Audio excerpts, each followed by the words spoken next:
Bismillahirrahmanirrahim. Assalamualaikum warahmatullahi wabarakatuh.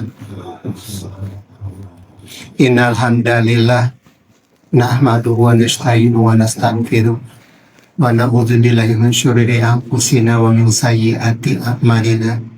May yahdihillahu fala mudilla lahu wa may yudlil fala hadiya lahu. Asyhadu an la ilaha illallah wa asyhadu anna Muhammadar Rasulullah. Allahumma shalli ala sayyidina Muhammad wa ala ali sayyidina Muhammad.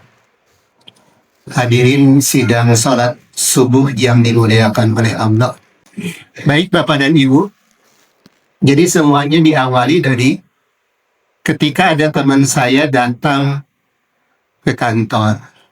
Dia bertanya, kenapa ya orang Islam itu puasanya luar biasa, tapi setelah puasa itu tidak ada bekasnya? Jawaban saya sederhana. Karena kita tidak berniat dalam puasa Ramadan ini. Orang Islam di dunia ini ada 2 miliar.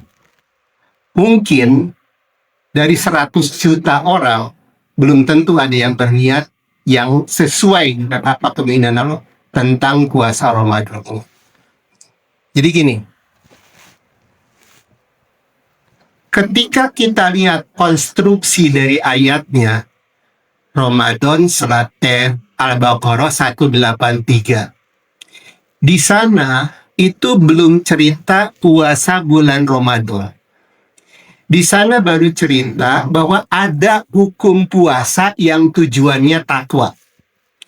Makanya di sana kalimatnya kataba yaktubu karban kutiba. Artinya telah dituliskan, telah ditetapkan.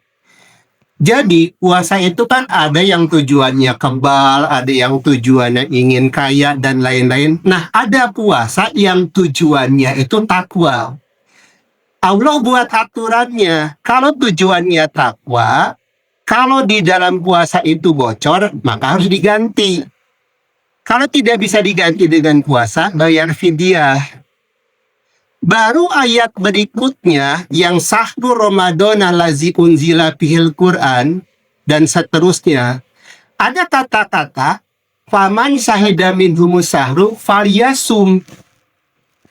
Jadi ketika kamu masuk dalam bulan itu berpuasalah. Kemudian dilanjutkan bahwa aturan yang berlakunya sama dengan aturan takwa. Oleh karena itu disimpulkan perintah puasa bulan Ramadan itu tujuannya takwa. Pertanyaannya, apakah hanya takwa saja? Jawabannya tidak. Ayat berikutnya menunjukkan bahwa ternyata ada 3. Pertama, la'alakum tattaqun, la'alakum tashkurun, dan la'allahum yarsudun.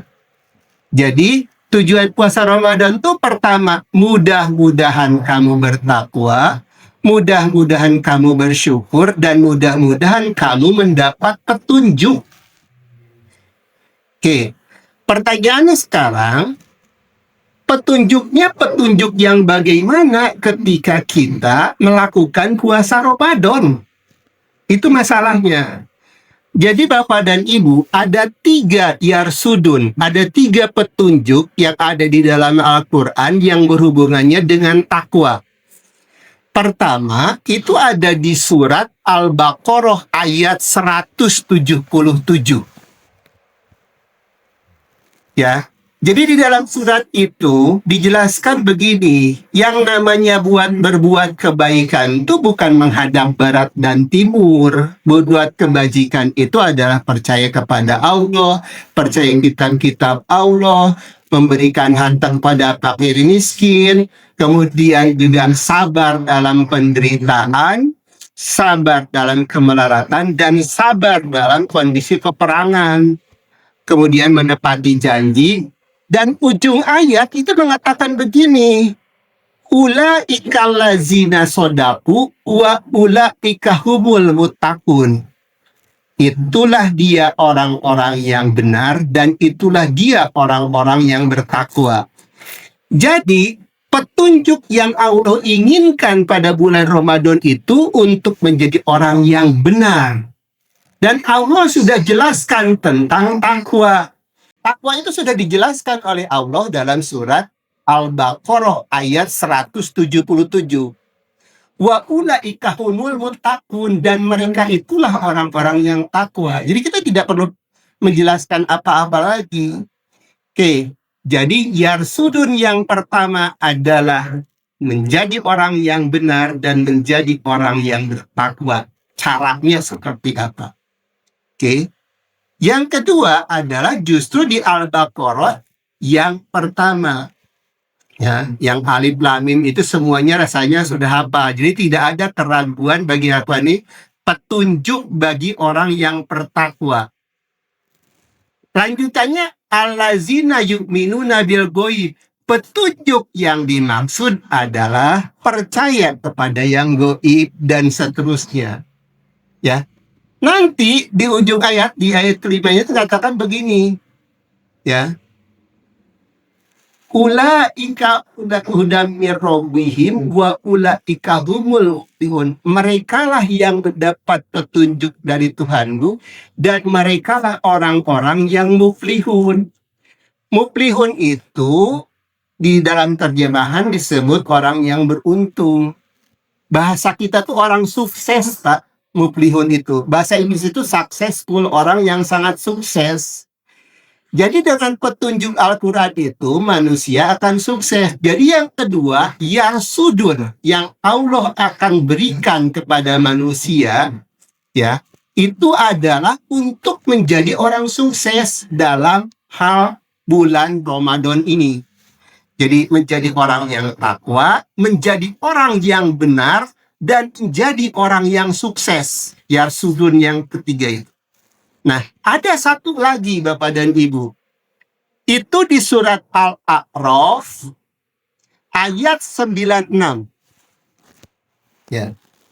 Ini ayat ini cukup terkenal. Walau anjalna ahlal qura. Jadi seandainya seluruh penduduk negeri amanu wattaqau, beriman dan bertakwa, lafatahna barokatin minas samawati wal ardh, maka akan aku fatah, akan aku buka, ya, keberkatan di langit dan di bumi. Ini yang tafsirnya bagi saya luar biasa. Al-Quran itu hanya satu menjelaskan tentang barokat ini yang berbeda. Maksud saya begini, ketika kita bicara takwa, Allah menjelaskan langsung tadi di surat Al-Baqarah ayat 177.